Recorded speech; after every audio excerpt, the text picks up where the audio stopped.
এক ভোরে দাঁত মাজতে মাজতে হঠাৎ যদি শুনতে পান একটি টুথপেস্টের টিউব থেকে লেগে গেছে অদৃশ্য এক যুদ্ধ, তাহলে কেমন লাগবে আপনার?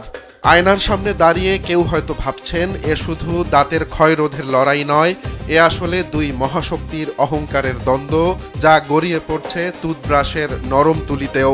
ভারতের প্রতিটি ঘরে ভোর মানেই দাঁত মাজার টিউব চেপে বের হওয়া সাদা ফেনার স্রোত, কিন্তু সেই স্রোতের রং আজ পাল্টে গেছে।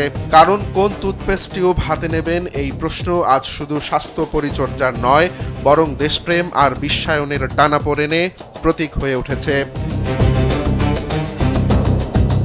আমেরিকার বিখ্যাত কোলগেট, পালমোলিভ আর ভারতের দেশীয় ব্র্যান্ড ডাবর, এই দুই নামের লড়াই যেন দাঁত মাজার সিঙ্ক থেকে শুরু হয়ে পৌঁছে গেছে কূটনৈতিক অঙ্গনে। ডাবরের বিজ্ঞাপন বলছে ওরা জন্মেছে ওখানে, আমরা এখানে, এই কয়েকটি শব্দই যেন এক ধরনের যুদ্ধের সাইরেন বাজিয়ে দিয়েছে। একদিকে যুক্তরাষ্ট্রের প্রেসিডেন্ট ট্রাম্পের চাপানো শুল্কের আগুন, অন্যদিকে মোদির ডাকে জেগে ওঠা স্বদেশি আবেগ। গ্রামীণ চায়ের দোকান থেকে শুরু করে শহুরে মেট্রোর ভিড়, সবখানেই এখন এক অদ্ভুত আলোচনা, কোন টুথপেস্ট সত্যি দেশি। বাজার গবেষণা বলছে ভারতের ১৪০ কোটি মানুষের দাঁতের ভরসার সবচেয়ে বড় অংশ এখনো কোলগেটের হাতে। তবে ডাবর ক্রমশ সেই আধিপত্যে আঁচড় কাটছে দেশপ্রেমের অস্ত্র দিয়ে। বিজ্ঞাপন থেকে সামাজিক যোগাযোগ মাধ্যমে, এমনকি অ্যামাজনের শপিং লিঙ্কেও ছড়িয়ে পড়েছে তাদের স্বদেশি ডাক। যোগাযোগ বিশেষজ্ঞরা এই প্রবণতাকে বলছেন মোমেন্ট মার্কেটিং, মানে রাজনীতির উত্তাপ, আন্তর্জাতিক বাণিজ্যের দ্বন্দ্ব, সব মিলিয়ে যে আবেগ তৈরি হয় সেটিকেই টেনে আনা হয় পণ্যের প্যাকেটে।